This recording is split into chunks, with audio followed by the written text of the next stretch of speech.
Acara ini dipersembahkan oleh Di balik geliat ekonomi dan pembangunan, ada satu hal yang menjadi ukuran kemajuan: kesehatan masyarakat dan panjang usia masyarakatnya. Jalan menuju masyarakat yang sehat tak selalu mudah.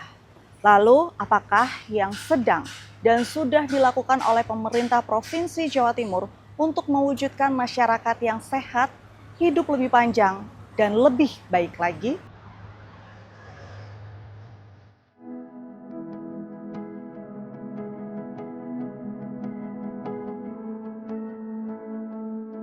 Jawa Timur, provinsi dengan lebih dari 41 juta penduduk, terbentang dari kawasan metropolitan Surabaya hingga desa-desa di lereng Gunung Bromo dan Ijen. Perekonomian tumbuh, industri berkembang, tapi di balik itu semua, kesehatan masyarakat masih menghadapi tantangan besar.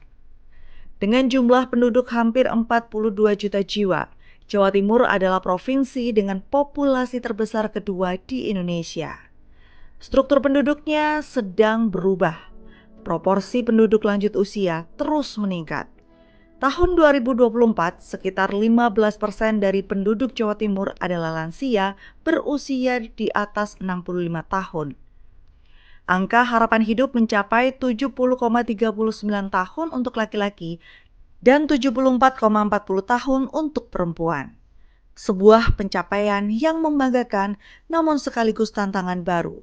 Semakin panjang usia hidup, berarti semakin tinggi pula kebutuhan pelayanan kesehatan untuk penyakit kronis.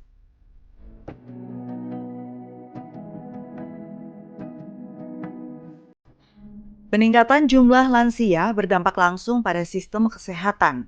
Hipertensi, diabetes, penyakit jantung, dan stroke menjadi lebih sering ditemui. Layanan kesehatan tidak lagi cukup hanya mengatasi penyakit infeksi, tetapi harus merespon epidemi penyakit tidak menular yang terus meningkat. Namun penyakit menular belum hilang dari Jawa Timur.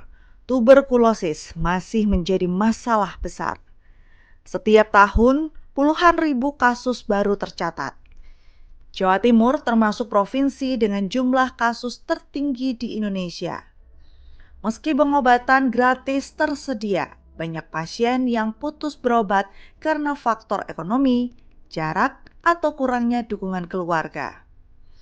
Tuberkulosis bukan hanya persoalan kesehatan, tapi juga persoalan sosial. Data Dinas Kesehatan menunjukkan insidensi tuberkulosis di Jawa Timur masih di atas 200 kasus per 100.000 penduduk. Angka ini jauh di atas target eliminasi nasional. Tuberkulosis menjadi ancaman nyata, terutama bagi kelompok usia produktif yang seharusnya bisa bekerja dan membangun ekonomi keluarga. Selain tuberkulosis, penyakit tidak menular seperti diabetes dan hipertensi meningkat tajam. Pola hidup modern, konsumsi makanan cepat saji, kurang olahraga dan merokok menjadi faktor utama. Diabetes kini menjadi salah satu penyebab rawat jalan terbanyak di Rumah Sakit Jawa Timur. Komplikasi seperti gagal ginjal dan penyakit jantung membebani fasilitas kesehatan, membutuhkan biaya tinggi dan memperpanjang antrian pelayanan. Angka prevalensi diabetes meningkat dari tahun ke tahun. Begitu pula hipertensi. Kedua penyakit ini sering disebut silent killer karena gejalanya tidak terasa di awal, tetapi dampaknya bisa mematikan. Rumah sakit besar di Surabaya dan Malang kini penuh dengan pasien komplikasi penyakit tidak menular. Sebuah tantangan yang semakin nyata. Di sisi lain, masalah gizi anak masih menghantui Jawa Timur. Stunting, yaitu kondisi gagal tumbuh pada anak balita, masih terjadi pada hampir 2 dari 10 anak. Angka stunting Jawa Timur pada tahun 2023 masih di atas 19%. Stunting bukan sekedar tubuh pendek, melainkan tanda gizi kronis yang berakibat pada perkembangan otak dan kualitas sumber daya manusia di masa depan. Maka Jawa Timur kini menghadapi beban ganda Penyakit menular belum terkendali, sementara penyakit tidak menular semakin meningkat. Di saat yang sama, gizi anak belum sepenuhnya terjamin. Beban ganda ini membuat sistem kesehatan harus bekerja 2 kali lebih keras, baik di rumah sakit maupun di layanan primer seperti puskesmas dan posyandu. Ya, kalau kondisi Paskes di Jawa Timur secara keseluruhan, baik itu milik pemerintah maupun swasta, milik pemerintah itu rumah sakit tipe A, B, C, D, sampai kemudian puskesmas, dan puskesmas ada rawat inap kan, juga ada rawat jalan, serta klinik-klinik swasta, itu menurut saya sangat mencukupi untuk bisa memberikan sebagai fasilitas kesehatan. Karena memang Jawa Timur kan provinsi yang maju ya, kalau dilihat dari perkembangan jumlah penduduk terbesar Jawa Barat, kedua Jawa Timur. Kalau kontribusi ekonomi tertinggi DKI, kedua Jawa Timur. Jadi menurut saya sampai hari ini kalau saya keliling 38 kabupaten kota memang sudah cukup bagus untuk memiliki fasilitas kesehatan sampai pada desa-desa itu. Kalau untuk rumah sakit daerah provinsi sangat memadai. Karena rumah sakit daerah provinsi itu ada tipe A, tipe B. Nah, tipe A ini Rumah Sakit Dr. Sutomo dan Saiful Anwar. Tipe B itu ada Sudono Madiun, ada Menur, ada Haji, ada Karsa Husada.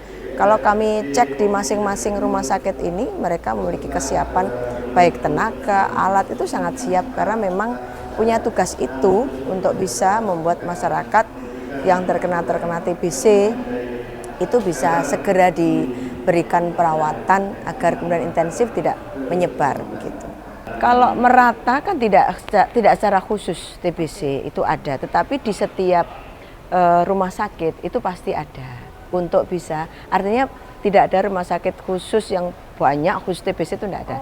Tapi di setiap rumah sakit ada yang namanya bidang penanganan TBC yang memang diberikan tugas untuk menangani TBC ini. Jadi, tapi nanti kalau sudah dilihat cara lanjut, maka ada seperti di Batu, itu kan juga rumah sakit yang dipakai untuk paru-paru, kecenderungannya kan juga TBC akhirnya paru-paru. Kalau stunting ini justru malah sudah marak untuk bisa diturunkan. Contoh kota Surabaya, ini tinggal 4% kondisi stuntingnya. Karena memang atas kepedulian masing-masing pemerintah daerah bersama dengan kami untuk melakukan penganggaran-penganggaran yang sifatnya itu bisa tematik stunting, dan kemudian ini bisa mendorong rendahnya perlawanan kita terhadap stunting ini menjadi lebih kuat, sehingga terdapat banyak anak-anak yang sudah lebih baik lagi pertumbuhannya dibandingkan 2-3 tahun yang lalu. Paling tinggi itu terakhir data yang kita peroleh ada di daerah-daerah yang kemiskinannya itu cukup tinggi. Contoh ada di beberapa kabupaten di Madura, ada di Jember, ada di Kabupaten Malang. Begitu tuh termasuk yang karena kemiskinannya tinggi itu seiring Mbak stunting dengan. Makanya kita juga punya program untuk bagaimana kemiskinan ini terus untuk dikurangi supaya stuntingnya juga akan berkurang. Tetapi stunting ini tidak selalu orang miskin. Ada juga culture pola asuh terhadap anak-anak mulai lahir itu yang pertama tidak disusui pakai ASI, dan yang kedua malas untuk ndulang, nyuapin, malas untuk melihat kurang melihat tumbuh kembangnya anak-anak. Nah, ini dibutuhkan para ibu muda ini supaya mereka memahami tumbuh kembangnya anak-anak ini, diperlukan posyandu, diperlukan puskesmas yang mereka melakukan fungsi-fungsi promotion dan fungsi-fungsi untuk pengurangan stunting. Puskesmas ini kan bukan kapasitas kami, kewenangan anggarannya tidak ada di kami, tapi di kabupaten kota. Yang kami punya adalah rumah sakit provinsi, dinas kesehatan, dan rumah sakit dalam binaan dinas kesehatan. Maka kalau di puskesmas itu tugasnya kabupaten kota. Tapi koordinasi antara kabupaten kota dengan dinas kesehatan provinsi itu selalu terjadi. Dari berbagai bidang itu selalu ada setiap bulan, bahkan beberapa saya lihat promosi-promosi kesehatan terhadap santri, terhadap stunting, terhadap ini terus dilakukan, digalakkan oleh Dinas Kesehatan Provinsi Jawa Timur. Ini sangat tergantung pada BPJS juga.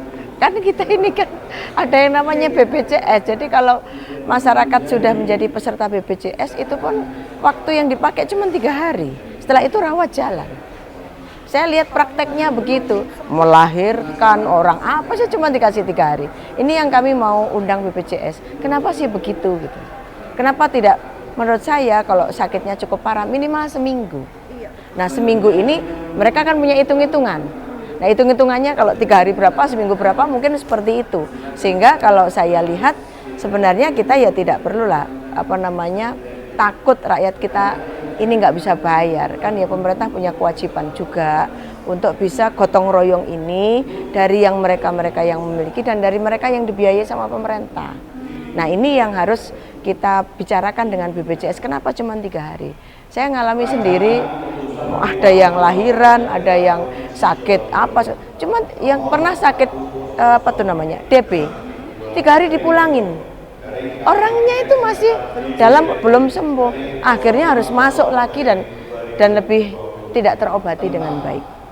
Ya kedepannya kami akan melakukan semua proses penganggaran, kami cek di rumah sakit, kami cek di dinkes kami, yang rumah sakit di bawah dinkes, karena memang ada pemerintah kabupaten kota, ada pemerintah provinsi, maka kolaborasi ini yang dibutuhkan untuk membuat Jawa Timur sehat. Tidak bisa provinsi saja, tapi juga kabupaten kota. Maka ini perlu kolaborasi yang mendalam, mendetail, supaya orang-orang sakit cepat sembuh dengan perawatan yang bagus. Gitu. Di garis terdepan, Puskesmas berperan sebagai penjaga kesehatan masyarakat. Tapi jumlah tenaga medis, obat-obatan, dan peralatan masih sering terbatas. Di daerah perkotaan, Puskesmas kewalahan dengan jumlah pasien. Di daerah terpencil, masalah utama adalah jarak dan akses. Banyak warga yang harus menempuh perjalanan jauh hanya untuk mendapatkan layanan kesehatan dasar. Inilah potret kesehatan Jawa Timur, provinsi besar dengan potensi luar biasa, namun masih bergulat dengan masalah menular, kronis, dan gizi. Tantangan kesehatan ini bukan hanya soal angka dan data, tetapi tentang kualitas hidup jutaan orang. Pertanyaannya adalah, dari semua masalah ini, mana yang paling mendesak untuk ditangani? Segmen berikutnya akan mengupas urgensi kesehatan yang tak bisa menunggu.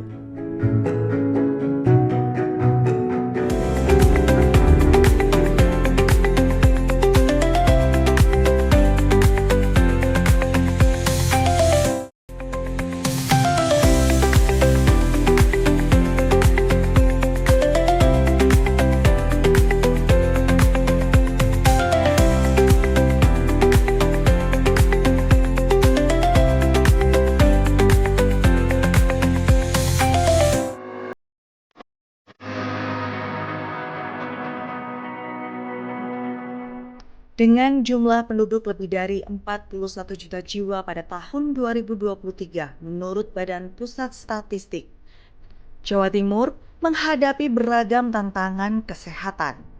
Angka harapan hidup memang meningkat hingga mencapai 72,5 tahun, tetapi kesenjangan antar wilayah masih lebar. Di perkotaan, akses kesehatan relatif mudah, namun di pedesaan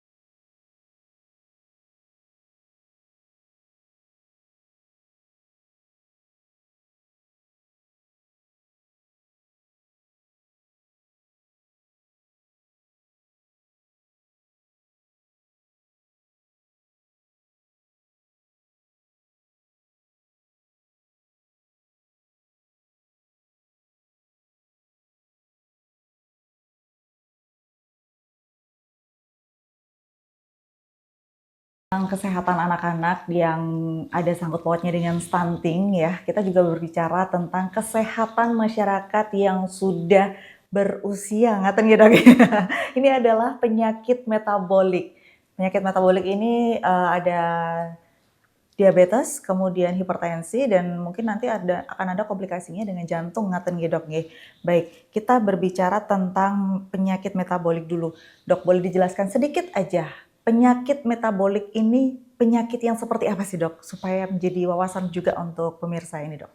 Oke, terima kasih Bu. Jadi untuk penyakit metabolik ini adalah suatu penyakit yang dia itu didapatkan dengan adanya suatu ketidakseimbangan metabolisme tubuh. Jadi ketika makanan masuk, jadi dia harusnya disintesis menjadi gula, menjadi energi, tetapi karena adanya ketidakseimbangan sehingga kemudian akan menyebabkan komplikasi. Jadi naiknya gula menjadi diabetes mellitus, naiknya kolesterol menjadi suatu penyakit yang akan menimbulkan plak dan kemudian akan menyebabkan penyakit jantung dan penyakit stroke.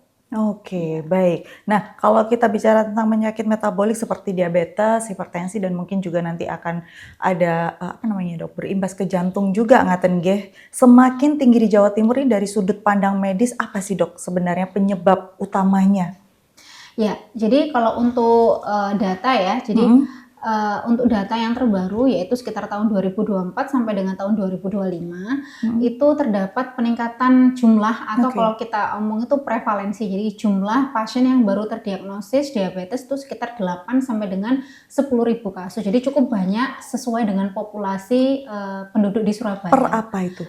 Per tahunnya. Wow. Jadi itu adalah kenaikannya sekitar 2 sampai dengan 4% per populasi di Surabaya tiap tahun dan itu merupakan jumlah yang cukup banyak ya karena itu satu kota bukan satu negara, bukan satu provinsi. Nah, kalau untuk penyebabnya sendiri pada dasarnya itu kan kita harus berbicara lagi sesuai dengan penyebab diabetes. Jadi kalau diabetes tipe 1 itu kan karena kelainan genetik, kalau misalnya diabetes tipe 2 itu kan karena lifestyle, sehingga memang kalau untuk dari penyebab-penyebabnya kita harus merujuk dulu pada sebab-sebab diagnosis dari diabetes itu sendiri.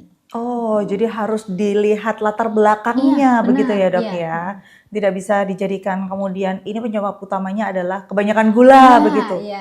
Oke, baik. Kemudian kalau kita bicara tentang faktor genetik, apakah faktor genetik ini masih dominan atau gaya hidup masyarakat Jawa Timur yang kini lebih berperan untuk akhirnya masyarakat ini banyak sekali yang terkena diabetes? Bahkan kalau kita melihat di sosial media sekarang kayaknya anak-anak udah banyak ya dok ya yang terkena diabetes. Biasanya orang-orang yang terkena diabetes ini yang usianya udah 30, 40, tapi sekarang udah banyak banget nih dok anak-anak ini. Gimana sih dok sebenarnya? Oke, terima kasih.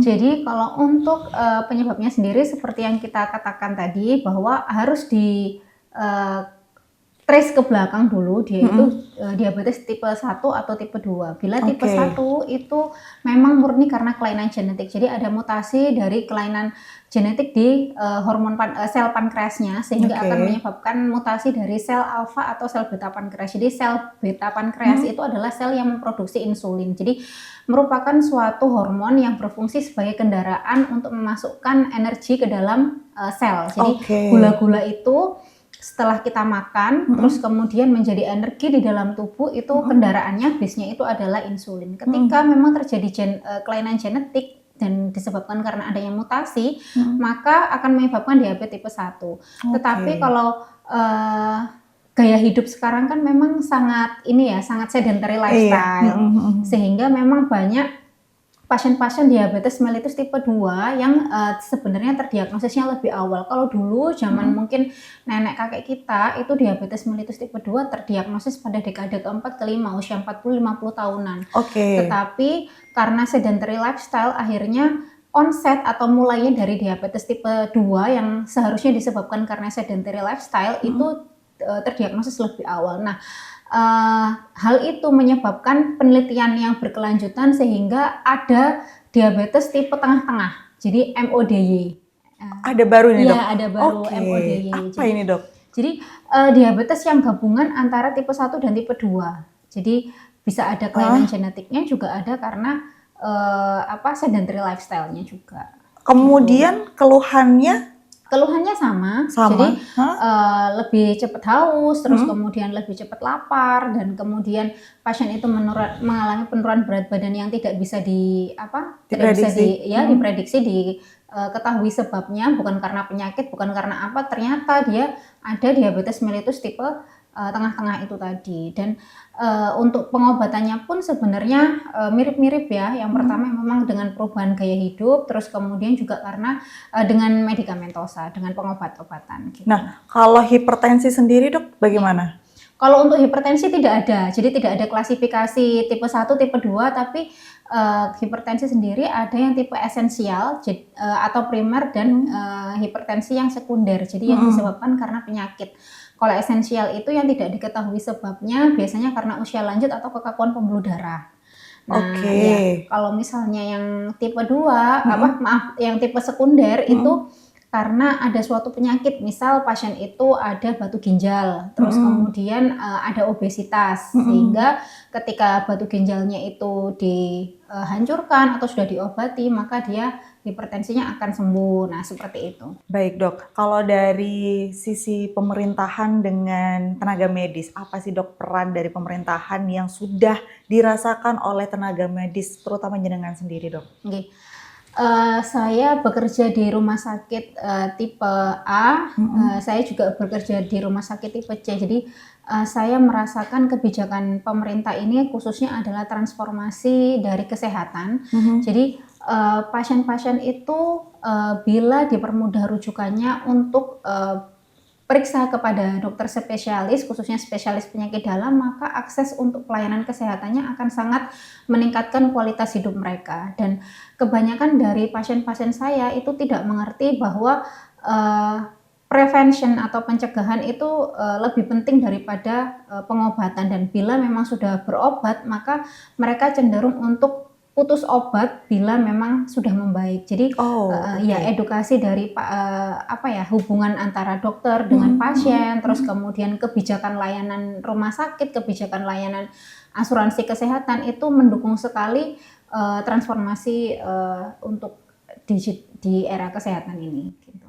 Baik, berarti kalau ini pertanyaan terakhir ya dok ya, berarti kalau misalkan tidak bisa disembuhkan total tapi membaik dengan konsumsi obat, apakah konsumsi obat ini juga nantinya akan ditanggung oleh asuransi yang pada saat itu digunakan oleh pasien atau bagaimana? Iya, jadi kebetulan menurut pengalaman saya sudah melayani pasien dengan berbagai macam jenis asuransi. Bila memang pasien itu mempunyai asuransi, satu asuransi, misal dia menggunakan JKN, maka kami akan melayani sesuai dengan kondisi pasien, bukan sesuai dengan ini ya. Jadi sesuai dengan kondisi pasien, pasien membutuhkan obat apa, lalu kemudian kami akan menyesuaikan dengan Fornas. Gitu. Oke, baik. Berarti meskipun kondisinya sudah baik, tapi jangan langsung berhenti ngaten dok ya, karena mungkin tidak semua penyakit yang diderita ini bisa benar-benar sembuh total, tapi bisa membaik dengan mengkonsumsi obat. Wah, ini insight yang sangat menarik untuk pemirsa, terutama masyarakat Jawa Timur, bahwa sebenarnya sinergi antara pemerintah dan juga tenaga medis ini sudah cukup baik ya, terutama juga penggunaan asuransi. Dan untuk para pemirsa Jawa Timur yang mungkin saat ini merasa ada sesuatu nih yang diderita, entah itu penyakit metabolik atau apapun itu, segera kontrol ke dokter dan jangan pernah berhenti mengkonsumsi obat jika memang belum disarankan dokter untuk berhenti mengkonsumsi obat, ngaten nggih dok ya. Baik, terima kasih dokter atas waktunya. Selain penyakit tidak menular, Jawa Timur juga masih menghadapi persoalan penyakit menular klasik. Tuberkulosis misalnya, masih tetap menjadi ancaman serius. Berdasarkan laporan Kementerian Kesehatan tahun 2022, Jawa Timur termasuk provinsi dengan beban TBC tertinggi di Indonesia. Kasus TBC diperkirakan mencapai lebih dari 50.000 per tahun. Angka ini diperparah dengan masalah kepatuhan minum obat yang menyebabkan resistensi obat dan memperpanjang masa pengobatan.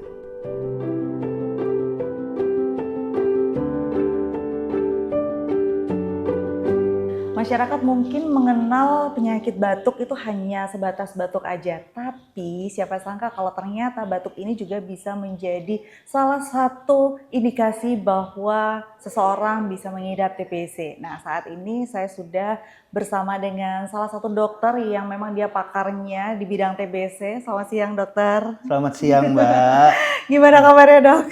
Baik. Baik ya. Kalau kita bicara TBC ini kayaknya gimana ya, kalau orang pasti batuk itu merasa bahwa ya udah batuk aja biasa gitu ya, dok ya. Padahal ternyata ini salah satu indikasi bahwa pasien tersebut terkena TBC begitu, dok. Tapi sebenarnya gimana sih, dok, cara membedakan antara batuk biasa dengan batuknya TBC? Gitu. Oke.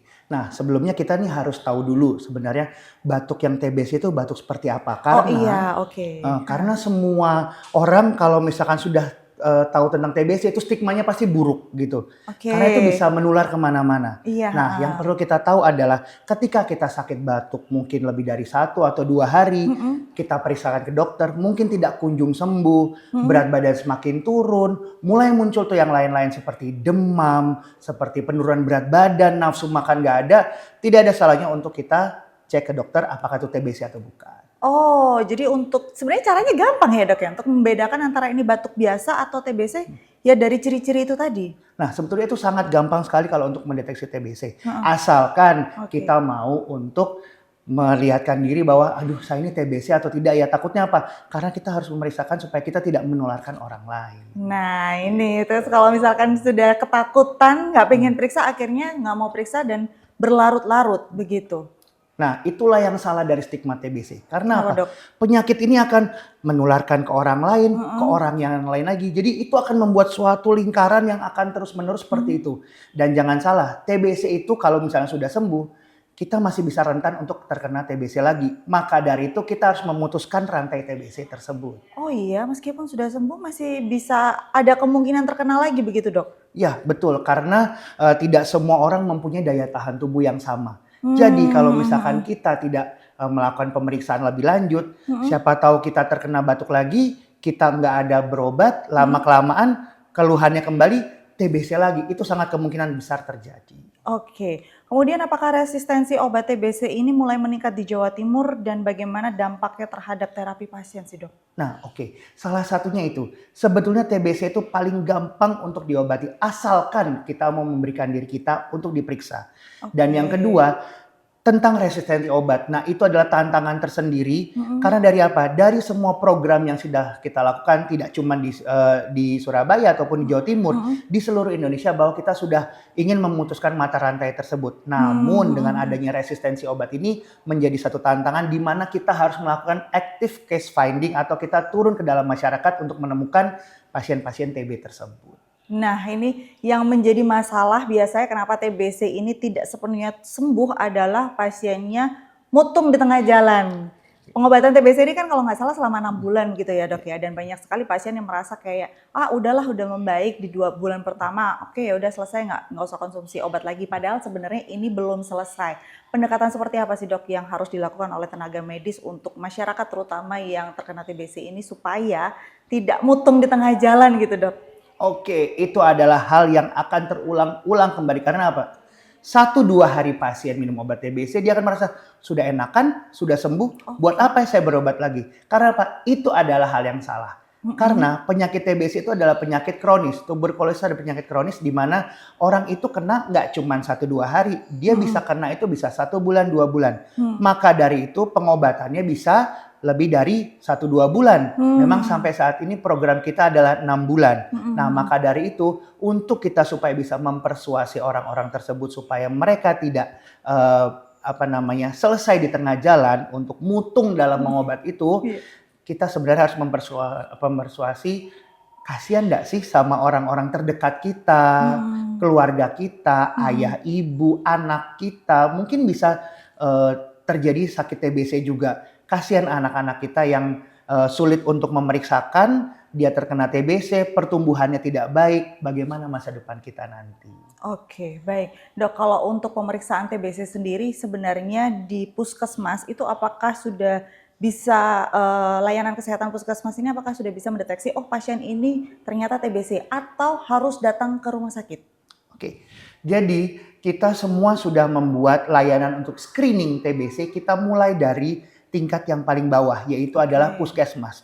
Dari puskesmas kita mempunyai kader-kader yang dimana itu mencari active case finding, mencari orang-orang yang sekiranya memang dia curiga sakit TBC, diperiksakan. Yang paling mudah sebetulnya adalah pemeriksaan dahak. Pemeriksaan dahak itu bisa dilakukan di semuanya. Bahkan di puskesmas sudah dari pemerintah memberikan alat-alat pemeriksaan yang khusus memang untuk mendeteksi TBC tersebut atau tidak. Sangat mudah sekali, asalkan yang pasti keluarga dan pasien itu mau untuk ikut diperiksa. Oh, jadi kalau misalkan sudah ada satu anggota keluarga yang terkena TBC, di dalam satu rumah itu harus diperiksa semua, begitu? Nah, itulah kenapa kita harus memutus mata rantai, karena satu orang yang terkena kurang lebih dalam radius beberapa meter itu dapat dicurigai juga terkena TBC walaupun dia tidak mempunyai gejala-gejala seperti TBC. Oke, baik. Nah, ada ininya nggak sih, Dok? Misalkan karena gizi buruk jadinya dia gampang terkena TBC begitu?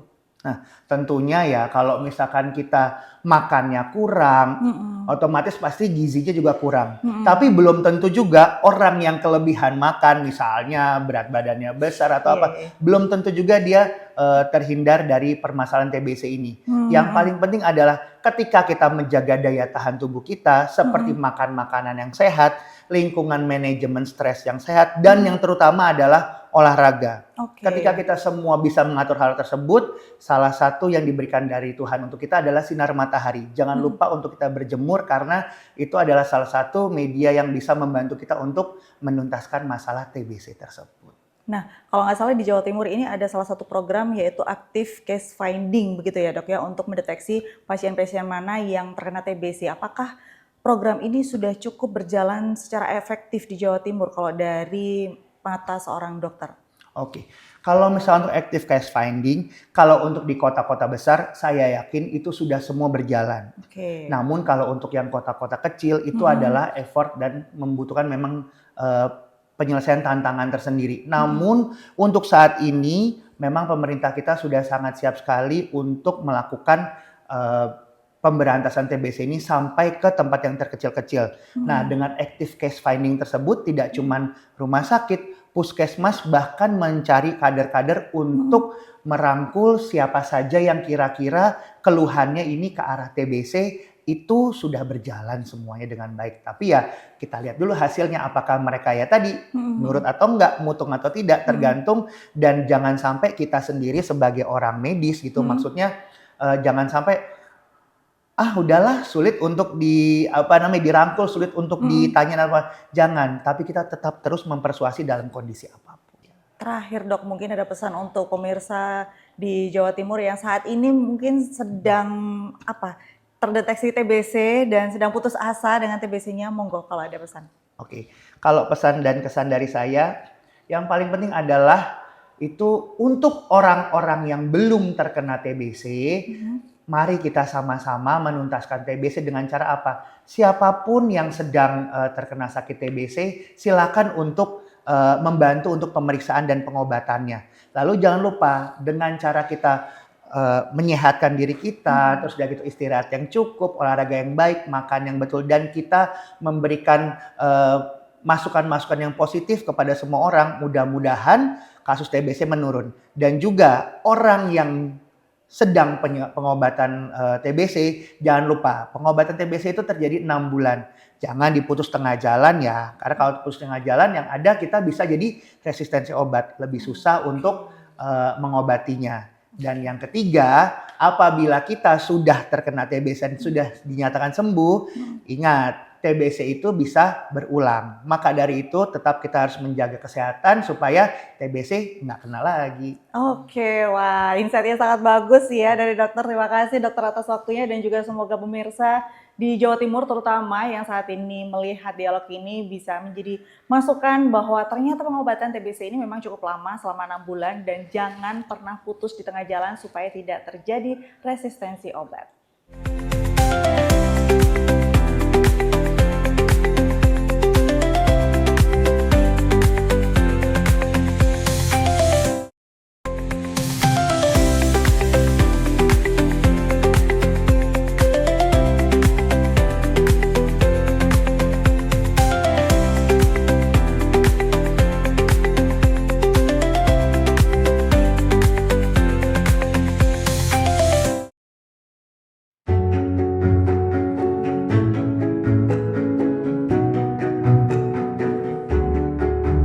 Masalah stunting atau gagal tumbuh pada anak-anak juga memerlukan perhatian khusus. Pada tahun 2022, prevalensi stunting di Jawa Timur mencapai 19,2% menurut survei status gizi Indonesia. Angka ini memang menurun dari tahun-tahun sebelumnya. Namun, masih di atas target nasional yang ditetapkan pemerintah sebesar 14% pada tahun 2024. Stunting bukan hanya soal kurang gizi, tapi juga berhubungan erat dengan sanitasi, pola asuh, dan pendidikan keluarga.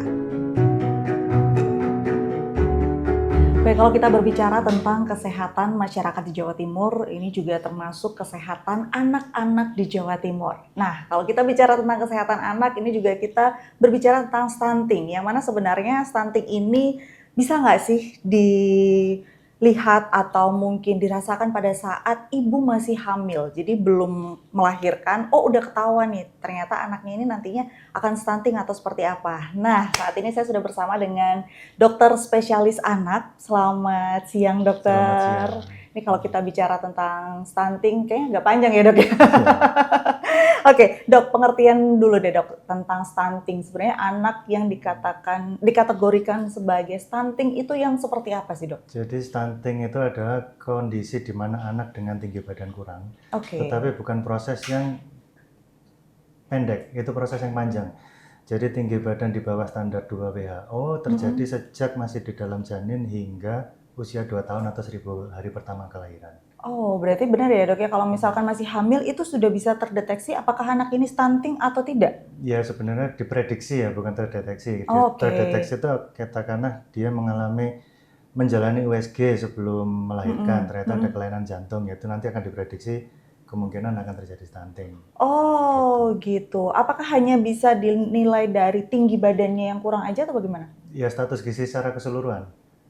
Juga status infeksinya, apakah anak ini sering infeksi, karena dengan dia sering infeksi, kemudian pola asuhnya tidak tepat, pasti akan mengalami stunting. Oh, oke. Baik. Dari sudut pandang medis, sebenarnya faktor biologis apa, dok, yang paling berperan terhadap tingginya angka stunting di Jawa Timur ini? Kalau di Jawa Timur lebih bukan ke faktor biologis ya, sepertinya lebih ke pola asuh, pendidikan orang tua, termasuk pendidikan calon ibu itu sendiri. Utamanya mengenai gizi, kebersihan, sanitasi. Kalau faktor biologis berarti kayak gimana contohnya? Faktor biologis, kalau genetik katakanlah kedua orang tuanya pendek, tapi ternyata setelah diukur anaknya kurvanya sesuai.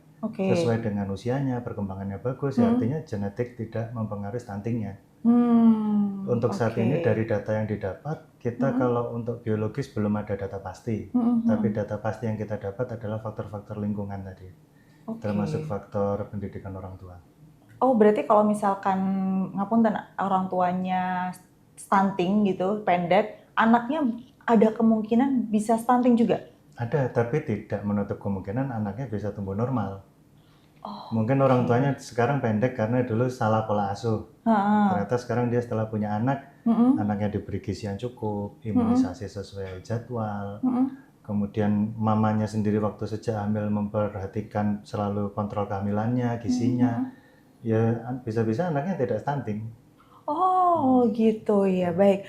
Kemudian apakah stunting ini hanya disebabkan oleh kekurangan gizi aja atau ada kaitan juga dengan penyakit infeksi berulang pada anak-anak, dok? Iya, jadi penyebab stunting itu luas, tidak hanya kekurangan gizi, tapi betul ada infeksi berulang, juga faktor sanitasi yang buruk. Gitu. Mungkin bisa dijelaskan, dok, mulai dari yang gizi buruk, kemudian infeksi dan juga sanitasi yang buruk. Kalau faktor gizi kurang tuh sejak masa kehamilan biasanya ibunya itu tidak rutin periksa kehamilan, otomatis suplemen kehamilannya tidak mendapat dan tidak mendapat edukasi dari puskesmas mengenai gizi-gizi yang harus dikonsumsi. Begitupun setelah anaknya lahir, karena pendidikan orang tuanya kurang dan nggak rutin ke posyandu, akhirnya pemberian MPASI-nya keliru, pemberian ASI eksklusifnya keliru, termasuk tidak menjalani imunisasi sesuai usia, bermuara ke anak sering infeksi. Nah, ketika anak infeksi, otomatis ya akan terhambat pertumbuhannya. Infeksi apapun ini? Infeksi apapun. Kemudian yang terakhir tadi apa, dok? Sanitasi. Oh ya, sanitasi. Sanitasi yang buruk akan bermuara juga ke infeksi. Banyak nih dok sebenarnya program posyandu yang berjalan rutin begitu, Iya. tapi angka stunting ini juga di beberapa daerah itu nggak cepat turun. Di mana titik lemahnya dari sisi medis di lapangan ini dok sebenarnya? Kalau dari sisi medis mungkin ya kembali lagi dari kadar posyandunya ya, proaktif atau tidak, bisa membujuk masyarakat di daerah areanya itu untuk datang ke posyandu atau tidak, itu sih.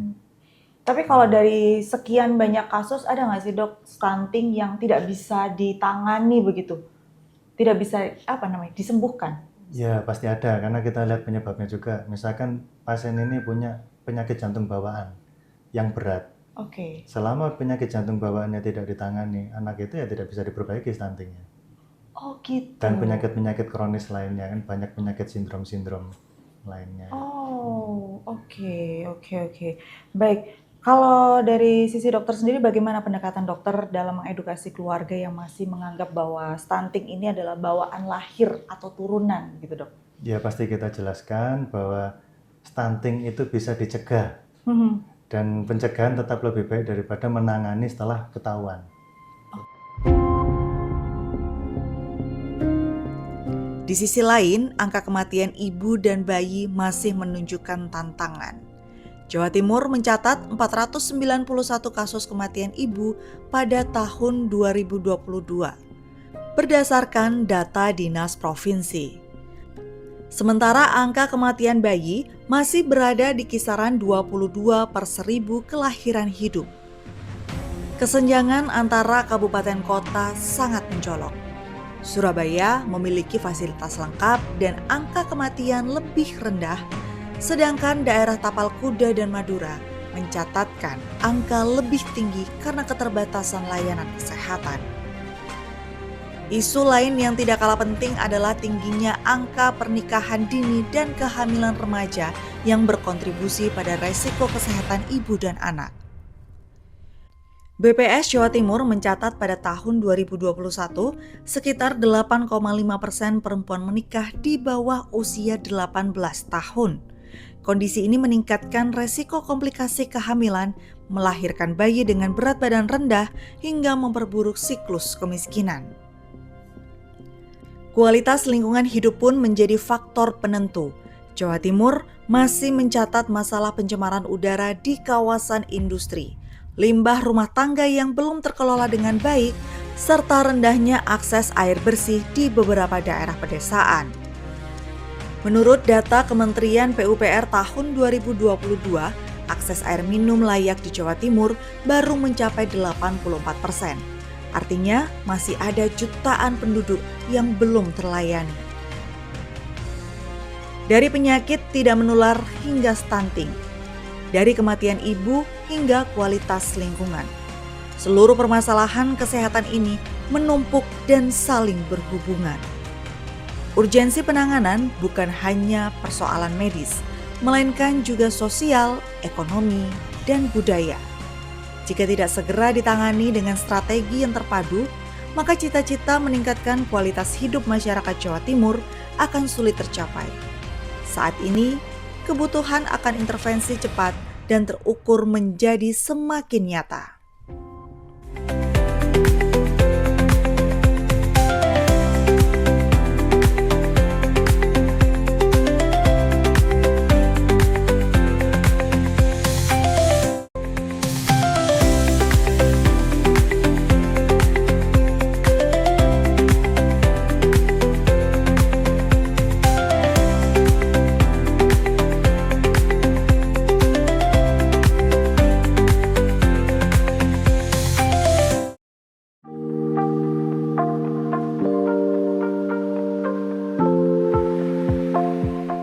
Dewan Perwakilan Rakyat Daerah DPRD Provinsi Jawa Timur memegang peran penting dalam merumuskan kebijakan kesehatan daerah.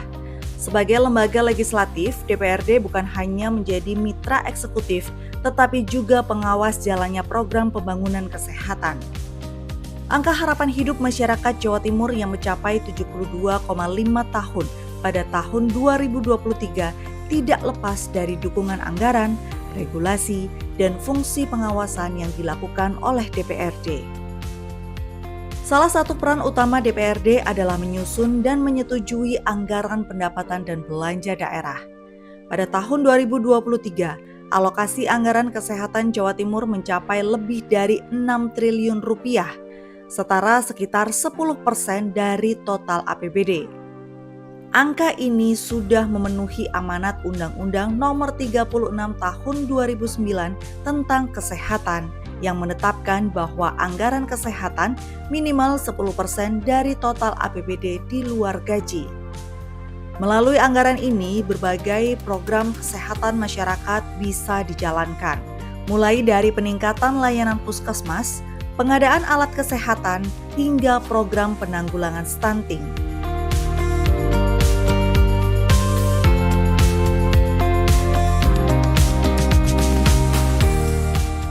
DPRD juga berperan dalam pembentukan regulasi daerah yang mendukung kesehatan masyarakat.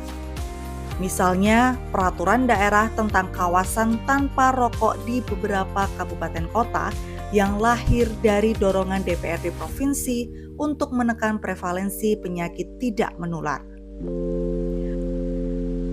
Perda tentang perlindungan ibu dan anak juga menjadi payung hukum dalam menurunkan angka kematian ibu melahirkan serta bayi baru lahir. Sebenarnya DPRD Provinsi Jawa Timur ini mempunyai peran strategis di masyarakat, yaitu legislasi, penganggaran, dan pengawasan. Untuk legislasi, kita berupaya untuk bagaimana peraturan yang kita buat, peraturan daerah yang kita buat itu berpihak kepada masyarakat, terutama di sektor kesehatan. Untuk fungsi penganggaran ini diupayakan juga kita menganggarkan alokasi untuk kesehatan, puskesmas, rumah sakit, tenaga kesehatan, dan fasilitas kesehatan lainnya. Untuk fungsi tadi legislasi, penganggaran, sekarang pengawasan. Jadi untuk fungsi pengawasan ini kita berupaya di setiap daerah dari dapil masing-masing kan ada perwakilan yang di DPRD. Ini kita melakukan pengawasan secara langsung. Untuk anggaran-anggaran yang sudah dikeluarkan, yang sudah dianggarkan dari Pemprov ini, apakah benar-benar direalisasikan di lapangan atau tidak. Ini di tiap-tiap daerah pemilihan masing-masing, tiap anggota ini mereka semua melakukan pengawasan langsung, dan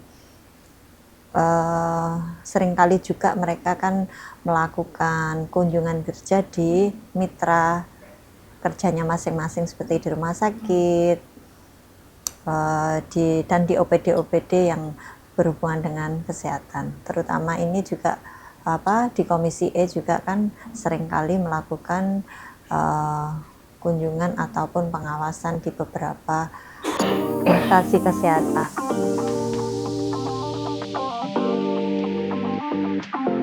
Selain legislasi, DPRD menjalankan fungsi pengawasan. Melalui komisi-komisi yang membidangi kesehatan, DPRD mengawasi implementasi program kesehatan agar berjalan sesuai sasaran. Misalnya, program Jaminan Kesehatan Nasional atau JKN yang dijalankan BPJS Kesehatan diawasi agar dapat diakses oleh seluruh lapisan masyarakat, khususnya warga miskin. DPRD sering melakukan inspeksi lapangan rumah sakit daerah, puskesmas, maupun program posyandu untuk memastikan layanan berjalan sesuai standar. Program prioritas DPRD Jawa Timur dalam 5 tahun terakhir adalah penanggulangan stunting. Melalui kerjasama dengan pemerintah provinsi, DPRD mendorong pengalokasian anggaran khusus untuk penyediaan makanan tambahan balita peningkatan kapasitas kader Posyandu, serta perbaikan sanitasi di desa-desa. Komitmen ini sejalan dengan target nasional, menurunkan prevalensi stunting hingga 14% pada 2024. Di bidang kesehatan ibu dan anak, DPRD mengawal peningkatan fasilitas persalinan di daerah terpencil. Hal ini diwujudkan melalui dukungan terhadap program penyediaan bidan desa, pembangunan rumah tunggu kelahiran, serta pemberian insentif bagi tenaga medis yang bertugas di daerah 3T, tertinggal, terdepan, terluar. Upaya ini bertujuan untuk menurunkan angka kematian ibu yang masih berada di angka 491 kasus pada tahun 2022.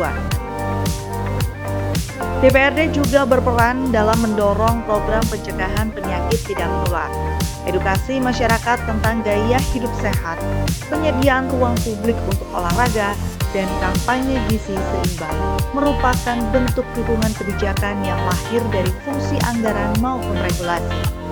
Melalui kebijakan ini, diharapkan angka prevalensi hipertensi dan diabetes di Jawa Timur yang masih tinggi dapat ditekan.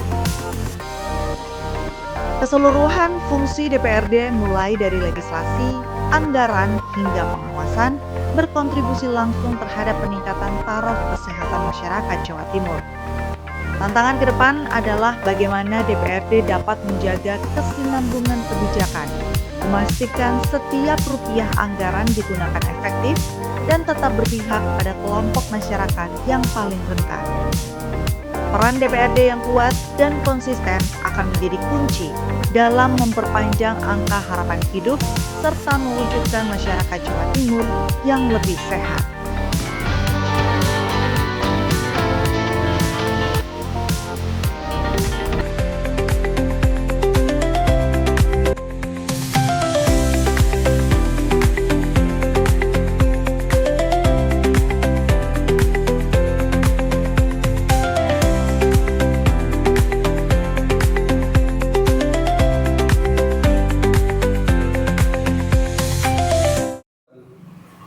Nama saya Ruri. Menurut saya untuk fasilitas kesehatan di Jawa Timur ya, khususnya Surabaya, untuk pasien BPJS yang kelas 1 kemungkinan masih bagus ya. Untuk yang kelas yang ketiga itu masih ribet dari pengurusan, sampai antrian itu masih panjang, lama menunggu.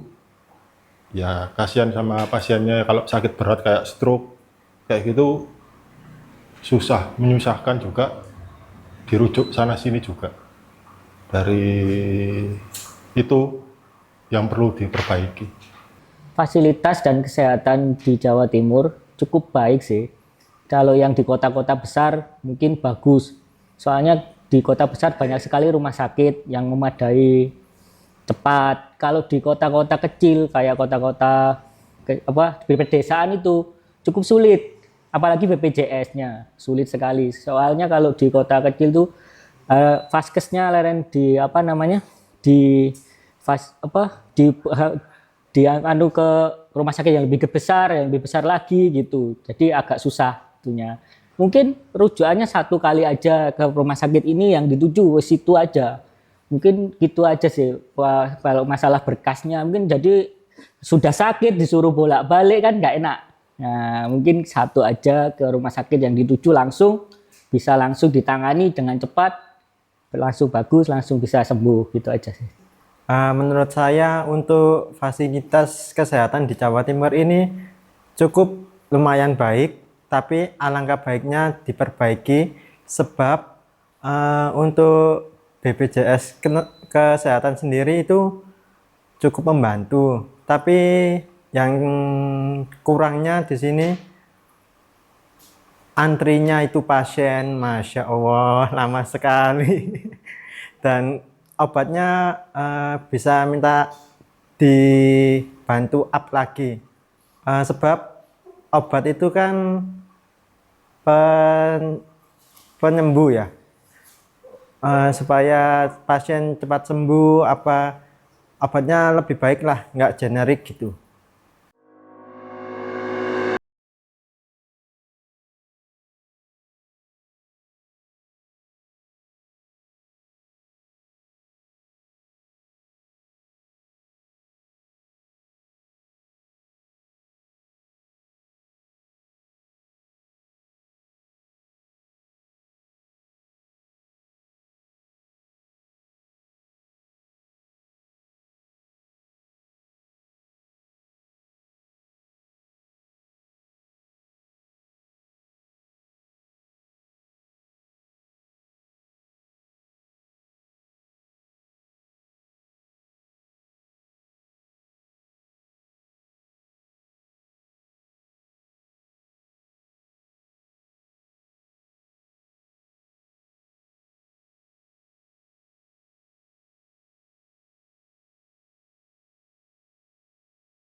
oleh